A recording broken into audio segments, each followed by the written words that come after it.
Ethos limited, पहले आपको IPO के बारे में जानकारी दूं कि आईपीओ कल से खुलने जा रहा है, 20 मई तक खुला रहेगा, 18 से 20 तारीख तक।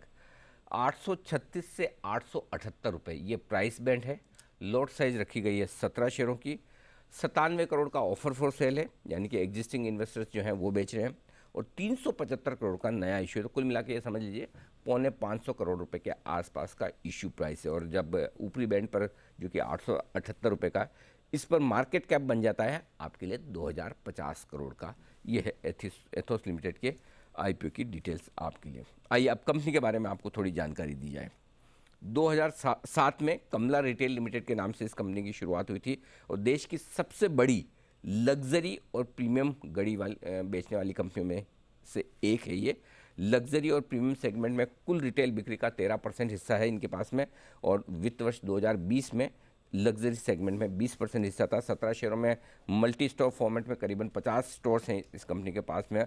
और जो कुछ भी बड़ी ब्रांडेड बड़े नाम वाली गाड़ियाँ, दीप, जो आप खरीदने की इच्छा रखते हो वो सारी की सारी प्रीमियम ब्रांड्स आपको एथोस में मिल जाएगी। ओमेगा से लेकर सारी की सारी जो सारे हॉलीवुड एक्टर्स वगैरह जिनके ब्रांड एम्बेसडर्स हैं, वो वाली गाड़ियाँ एथोस लिमिटेड में आपको मिलेंगी। आइए मुलाकात करते हैं कंपनी के एमडी यशोवर्धन साबू साहब हमारे साथ कार्यक्रम में शामिल हो रहे हैं, जिन्होंने आईआईएम अहमदाबाद से पोस्ट ग्रेजुएशन मैनेजमेंट में डिप्लोमा किया है। मैन्युफैक्चरिंग और रिटेल सेक्टर का सर का बड़ा लंबा अनुभव है। साबू साहब बहुत बहुत स्वागत है। नमस्कार। नमस्कार सर, धन्यवाद सबसे पहले जी बिजनेस के लिए समय देने के लिए। सर आपकी उम्र तो मुझे जो बताई गई 63 साल है, सही है सर? जी बिल्कुल सही। आपने उस जमाने में आईआईएम अहमदाबाद से पोस्ट ग्रेजुएशन किया है? जी हाँ, 40 वर्ष से ज़्यादा हो गए। क्या बात है, वाह गजब। और इस कंपनी को आप 2007 से लगभग 15 साल से चला रहे हैं, राइट सर? जी बहुत ही बढ़िया। अच्छा सर, पहले आपके बिजनेस मॉडल के बारे में बताएं। ये तो हमें पता है कि बड़ी बड़ी महंगी वाली घड़ियाँ बेचने का काम आप करते हैं, तो ज़रा एक बार हमारे दर्शकों को बताएं क्या एग्जैक्टली कंपनी का बिजनेस है। तो इथॉस लिमिटेड जी, दुनिया के अहम ब्रांड्स की घड़ियां जो हैं, तकरीबन 50 ब्रांड हम बेचते हैं इंडिया में। और ये जो महंगी या उच्च श्रेणी की घड़ियां हैं, मोस्टली स्विस घड़ियां हैं, लेकिन और भी हैं। और ये इनकी जो डिमांड है दुनिया में सब जगह काफ़ी बढ़ रही है, और इंडिया में खास करके इसकी डिमांड अब काफ़ी बढ़ रही है। अभी तक इंडिया का मार्केट जो है वर्ल्ड मार्केट में बहुत कम रहा है, लेकिन इसकी ग्रोथ जो है अब काफी स्ट्रांग नजर आ रही है। तो हम लोग ये घड़ियां इंपोर्ट करते हैं और अपने स्टोर्स के थ्रू, लेकिन सिर्फ स्टोर्स नहीं, सबसे हमारा जो स्ट्रांग पिलर है वो है हमारा डिजिटल नेटवर्क जो है, वेबसाइट, सोशल मीडिया। तो इसके प्रेजेंस के थ्रू हम बहुत कस्टमर्स को रीच कर सकते हैं और उनको स्टोर्स में इनवाइट करते हैं। और जो हमारा प्लेटफॉर्म है उसको हम ओमनी चैनल बोलते हैं, यानी कि फिजिकल और डिजिटल सीमलेसली कंबाइन करता है। तो ऐसा नहीं है कि सिर्फ दुकान है या सिर्फ एक नेटवर्क है, ई कॉमर्स है। ये दोनों का सीमलेस कॉम्बिनेशन है, जो मैं समझता हूँ कि हमारे ग्राहकों को बहुत पसंद आता है, क्योंकि वो घड़ी जो है वो इंटरनेट पे देख सकते हैं, हमारी वेबसाइट पे देख सकते हैं। पिछले साल हमारी वेबसाइट पे 2 करोड़ से अधिक सेशंस थे। सो बहुत लोकप्रिय है हमारी वेबसाइट घड़ी खरीदने वालों के लिए। और फिर वो जी। इंटरनेट पे देख के दुकान में जाके घड़ी को देख सकते हैं, वहां खरीद सकते हैं, या दुकान में देख के और इंटरनेट पे खरीद सकते हैं। तो ये हमारा मॉडल है। तो साबू साहब जरा एक अंदाजा दें कि कितना परसेंटेज रेवेन्यू आपका डिजिटल सेल्स से आता है, ऑनलाइन से आता है, ई कॉमर्स से, और कितना स्टोर से आता है, कुछ अंदाजा है? हाँ जी, वैसे तो एकदम अंदाजा लगाना बड़ा मुश्किल है, क्योंकि कस्टमर्स आजकल ऑनलाइन और ऑफलाइन को बहुत आसानी से कंबाइन कर देते हैं। हम्म। बट हमारा एक अनुमान है कि करीब 33% बिजनेस हमारा इंटरनेट या इंटरनेट असिस्टेड सेल से आता है। अच्छा, एक और इंटरेस्टिंग चीज़ सर ने बोली कि इंडिया में बड़ी डिमांड बढ़ रही है, दीप, लेकिन इसमें खुश होने की बात है या नहीं पता नहीं। जो टॉप 3 स्टोर्स हैं सर के, वो 2 दिल्ली में है और एक बेंगलोर में। मुंबई में एक भी नहीं है जो जहाँ टॉप रेवेन्यू आता हो। तो ज़्यादा डिमांड दिल्ली में है। दिल्ली में, हाँ, वो दिल्ली में क्लियर और है। मुंबई में। दिल्ली और बैंगलोर में। बेंगलुरु में है, जहाँ इन 3 स्टोर्स में सबसे ज़्यादा 2 स्टोर जो सेल्स देते हैं वो दिल्ली के। सर, तो नॉर्थ में ज़्यादा खरीदी जाती है महंगी घड़ियाँ? नहीं, ऐसा नहीं है। देखिए, दिल्ली और बम्बई दो सबसे अहम शहर हैं हर एक कंज्यूमर परचेजिंग के लिए, और लग्जरी प्रीमियम में तो डेफिनेटली। थोड़े हमारी बॉम्बे में प्रेजेंस दिल्ली और बेंगलोर से थोड़ी कम रही है, लेकिन अब हम बॉम्बे में भी अभी पिछले साल ही एक बीकेसी में स्टोर शुरू किया है और भी स्टोर शुरू कर रहे हैं। तो दिल्ली, बम्बई तो खैर है ही ज़रूरी, बैंगलोर भी ज़रूरी है, लेकिन हमारे 17 शहर हैं जिसमें हम हैं और सिर्फ़ इन 17 शहरों में नहीं, और भी जहाँ पर हमारे इंटरनेट का रीच है, वहाँ पर भी डिमांड काफ़ी बढ़ रही है। तो छोटे शहरों में है, वहाँ पर भी लोगों को घड़ियों का शौक है और अहम बात ये है कि जो यूथ है, उनको भी जैसे-जैसे अब जो एंटरप्रेन्योर हैं या प्रोफ़ेशनल्स हैं, वो भी पसंद कर रहे हैं कि जो प्रीमियम या उच्च श्रेणी की घड़ियाँ हैं, वो खरीद रहे हैं। तो इनकी डिमांड काफ़ी स्ट्रॉन्ग है हर तरफ से। अच्छा सर, एक चीज़ बताएं, वैसे तो आप 50 अलग अलग ब्रांड रखते हैं, राइट? सब जी, महंगी वाली ब्रांड्स हैं, लेकिन उसमें अगर समझिए मुझे ओमेगा खरीदनी है, जी, तो मैं ओमेगा के स्टोर से भी ले सकता हूँ, करेक्ट? तो फिर जी। आपके लिए एंट्री बैरियर नहीं है कोई और भी, मतलब एक तो आप उन ब्रांड से उनके स्टोर से भी कॉम्पीट कर रहे हैं, और दूसरा ये कि आप ही की तरह बहुत सारे ब्रांड्स रखने वाले लगभग हर एक मॉल में कम से कम 5 से 7 शोरूम या शॉप्स ऐसे मिल जाएगी। तो फिर ऐसी क्या खास बात इथॉस में है? तो जो आप जैसा बता रहे हैं ओमेगा के शोरूम है, तो ओमेगा के शोरूम भी काफ़ी, जो ओमेगा के शोरूम हैं, वो हम इथॉस ही ऑपरेट करती है। ओके। उदाहरण के तौर पे जैसे बम्बई में पैलेडियम मॉल में ओमेगा का बुटीक है, वो हम ही ऑपरेट करते हैं। चेन्नई में ओमेगा का बुटीक है, वो हम ही ऑपरेट करते हैं। तो उस तरह कोई इस तरह कोई कॉम्पिटिशन नहीं है, वहाँ भी कस्टमर हमारे ही हैं। और उसके साथ-साथ कई ऐसे ब्रांड हैं हमारे जो सिर्फ़ इथॉस के स्टोर में अवेलेबल हैं। ओके, ठीक बात है। तो अच्छा, आप ब्रांड के एक्सक्लूसिव स्टोर्स भी आप काफ़ी हद तक हाँ, आप। काफ़ी ऐसे ब्रांड हैं जो हम्म। सिर्फ़ हमारे पास उपलब्ध हैं इथॉस में, हम्म। और इन कई ब्रांड्स भी ऐसे हैं जिनके कुछ कलेक्शंस जो हैं, हम उन एक्सक्लूसिव उनसे रिज़र्व कर लेते हैं, तो वो घड़ियाँ सिर्फ़ हमारे इथॉस पे ही मिलती हैं। तो इससे काफ़ी हमको फ़ायदा होता है। सर, 375 करोड़ का आपका नया फ्रेश इशू है। जी। तो इससे एक्सपांशन कितना करेंगे? नए स्टोर्स खोलने के लिए कितना पैसा रख रहे हैं इसमें से? सर, हमने अगले 2 साल में 13 स्टोर्स और खोलने का है ओके। और 6 स्टोर जो हैं उनकी पूरी रेनोवेशन है। हम्म। तो इसकी कैपेक्स के लिए है और वर्किंग कैपिटल नीड्स आगे जैसे-जैसे एक्सपेंशन होएगा, क्योंकि हमको लगता है ग्रोथ इसमें काफ़ी स्ट्रॉन्ग है, तो वर्किंग कैपिटल रिक्वायरमेंट के लिए है, उसके लिए रखा हुआ है और जनरल प्रॉफिट पर्पज़। ओके।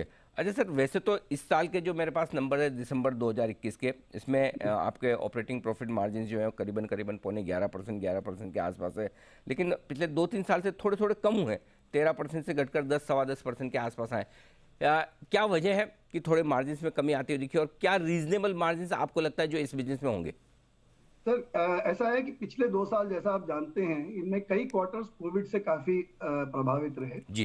तो पिछले 10 क्वार्टर्स के अगर हम एनालिसिस करें, और ये हमारी जो पेरेंट कंपनी है केटीडीएल, वो भी लिस्टेड कंपनी है, उसके आंकड़े इन्वेस्टर प्रेजेंटेशन में पब्लिक डोमेन में है, इथॉस के आंकड़े इन्वेस्टर प्रेजेंटेशन में। तो अगर हम कोविड के जो क्वार्टर हैं, जैसे कि FY21-21 में, या के जो पहले 2 क्वार्टर थे, या FY20 का जो आखिरी क्वार्टर था, या FY22 में डेल्टा वेव का जो फर्स्ट क्वार्टर था, अगर आप ये क्वार्टर्स की परफॉर्मेंस को हटा दें, जो कि कोविड से प्रभावित था और वो नेचुरल है कि उसमें प्रभावित रहेगा। तो अगर आप ये हटा देते हैं, तो आप देखते हैं कि ग्रोथ टॉप लाइन में और प्रॉफिटेबिलिटी में काफ़ी स्टेडी और स्ट्रॉन्ग है। उदाहरण के तौर पे, जैसे फॉर्च्यूनेटली ऐसा रहा कि पिछले 3 साल में क्वार्टर 3 जो है, अक्टूबर-दिसंबर क्वार्टर हमारा स्ट्रॉन्ग क्वार्टर होता है। वो तीनों क्वार्टर में कोविड का प्रभाव कम रहा या नहीं रहा।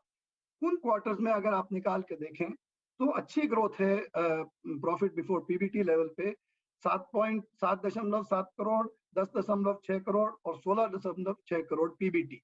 तो अच्छी ग्रोथ है प्रॉफिट में, और ये आती है क्योंकि टॉप लाइन भी ग्रो कर रही है और हमको लिवरेज, ऑपरेटिंग लिवरेज मिल जाती है फिक्स्ड कॉस्ट पे। तो मैं समझता हूँ कि हमारी टॉप लाइन भी अब स्टेडी ग्रोथ पे है। कोविड का इम्पैक्ट जैसे-जैसे कम हो रहा है, और जो प्रॉफिटेबिलिटी है वो भी स्टेडीली जो बढ़ती जा रही है, क्योंकि हम ऑपरेटिंग कॉस्ट्स को, जो फिक्स्ड कॉस्ट है, उनको लिवरेज कर पा रहे हैं। हम्म। सर, एक चीज़ और बताएं कि जो आपकी प्रोमोटर कंपनी केडीडीएल जो लिस्टेड भी है, जी। उसका बिजनेस मॉडल और इसका बिजनेस मॉडल कितना सिमिलर है, कितना अलग है? सर, केडीडीएल का बिज़नेस जो है वो मैन्युफैक्चरिंग है। हाँ। तो केडीडीएल में हम प्रिसिजन मैन्युफैक्चरिंग करते हैं, घड़ियों के डायल, घड़ियों के हैंड, घड़ियों के पुर्जे, लेकिन वॉच के अलावा प्रिसिजन इंजीनियरिंग में, जैसे बिना घड़ी के चाहे आपके ये ईवी व्हीकल्स हैं या इलेक्ट्रॉनिक कंपोनेंट्स हैं, उसके लिए हम प्रिसिजन स्टैम्प्ड पार्ट्स बनाते हैं। तो उसका बिजनेस पूरा का पूरा मैन्युफैक्चरिंग में high precision high quality manufacturing, वहां से हम डायल और हैंड एक्सपोर्ट करते हैं स्विट्जरलैंड के अहम ब्रांड्स को। और इथॉस का जो बिजनेस है वो घड़ियां रिटेल करने का है। और जैसा आपने शायद देखा होगा, अब हम जा रहे हैं सेकंड हैंड या प्री ओन्ड वॉचेस की रिटेल में। ये भी बड़ा अच्छा मार्केट है, क्योंकि अभी तक इंडिया में ये ऑर्गेनाइज नहीं था। लेकिन जैसे अगर लोगों के पास घड़ियां हैं, अब वो नहीं पहन रहे हैं, तो उनको बेच सकते हैं और दूसरी घड़ी ले सकते हैं, या उसको और जो लग्जरी घड़ियां खरीदने वाले हैं वो भी कभी प्री ओन्ड वॉच लेके कम दाम पे एंट्री कर सकते हैं प्रीमियम और लग्जरी घड़ियों में। तो वो भी एक हमारा बिजनेस अब इथॉस में आ रहा है। Oh interesting. अच्छा सर, एक चीज़ बताइए, जैसे तो आप जो इथोस में जो घड़ियाँ बेचते हैं वो सारी प्रीमियम ब्रांड ही हैं या मतलब सस्ती वाली भी हैं? और प्लस आजकल तो डिजिटल घड़ियों का बड़ा चलन चल रहा है, सबको वो लगता है कि भाई हेल्थ कॉन्शियस है, मैं कितने स्टेप चला, क्या है क्या नहीं, तो मेरा आता रहे, ये सारी चीज़ें बड़ी चल रही है। तो क्या आप वैसी घड़ियाँ भी बेचते हैं? नहीं, हम लोग जो जो स्मार्ट वॉच या डिजिटल फिटनेस डिवाइसेस हैं, इसका प्रभाव काफी हद तक पड़ा है। जो 25-30 हजार रुपए से नीचे का प्राइस पॉइंट है, हम्म। उस पर काफी प्रभाव पड़ा है, और वो जो मार्केट है वो इतना ग्रो नहीं कर रहा है। हम लोगों ने निर्णय लिया था पिछले 3-4 साल पहले कि हम अपना शिफ्ट करेंगे फोकस थोड़े महंगी घड़ियों पे, 1 लाख रुपए से ऊपर वाली घड़ियों पे। और इसी कारण से आप देखेंगे हमारी एएसपी जो एवरेज सेलिंग प्राइस है वो भी 72-73 हजार से बढ़ के 1,42,000 हो गई है पिछले 3-4 साल में। तो जो ऊपर वाला सेगमेंट है उसमें ग्रोथ ज्यादा है, उसमें स्टेडी ग्रोथ है, और उसमें हम अब मेन पोजीशन उसमें ले रहे हैं। तो नीचे वाला जो जो स्मार्ट वॉचेस या फिटनेस वॉचेस या फैशन वॉचेस जिसको बोलते हैं, उसमें हमारा फोकस कम करके हम ऊपर वाले सेगमेंट पे ज्यादा फोकस करते हैं, और वहां ग्रोथ ज्यादा है। अब एवरेज सेलिंग प्राइस ही 1,42,000 एवरेज है। एवरेज। एवरेज है जी। तो सर इसका मतलब ये हुआ कि वैसे तो सारी घड़ियां समय दिखाती है दीप, लेकिन इथोस की खरीदी हुई घड़ियां उस आदमी का समय दिखाती है कैसा चल रहा है। कैसा चल रहा है, ये ठीक है सर, मतलब आपके यहाँ से खरीदी हुई घड़ी, इसका मतलब उस आदमी का समय बहुत जोरदार चल रहा है। नहीं नहीं सर, बिल्कुल लोग खरीदते हैं, वो कोई चीज को सेलिब्रेट करने को खरीदते हैं। देखिए घड़ी पे टाइम तो आजकल सब फोन पे देख लेते हैं, जी। लेकिन घड़ी जैसे ज्वेलरी है या कोई चीज आप कलेक्ट करते हैं, किसी का प्रमोशन हुआ, शादी का मार्केट है, शादी पे गिफ्टिंग, चाहे न्यूली वेड्स को वर वधू को दें, चाहे और लोगों को गिफ्ट करें, या किसी की प्रमोशन हुई है, किसी का एनिवर्सरी है, किसी का बर्थडे है, तो जिस तरह खासकर जिस तरह लेडीज ज्वेलरी पहनना पसंद करती हैं, उसी तरह जब आदमी हैं अगर उनकी कोई कोई उनकी उपलब्धि होती है या कोई कुछ सेलिब्रेट करना होता है, तब ये बहुत उस समय लोगों को बहुत पसंद है घड़ी खरीदना। और आजकल तो लेडीज भी शादी में ज्वेलरी के अलावा बोल रहे हैं कि भी घड़ी अच्छी होनी चाहिए, 1 या 2 शादी के अंदर, तो इससे हमको काफी फायदा है।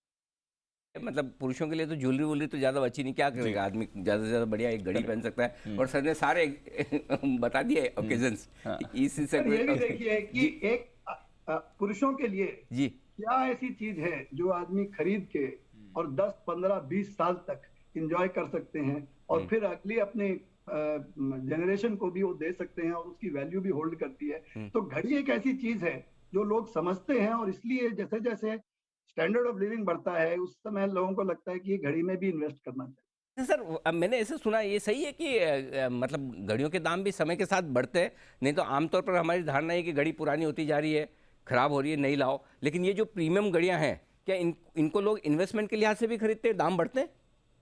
काफी घड़ियां हैं सर जो खरीदते हैं, और ओवर टाइम उनका दाम, उनकी जो वैल्यू है वो बढ़ती है, और ये सही बात है।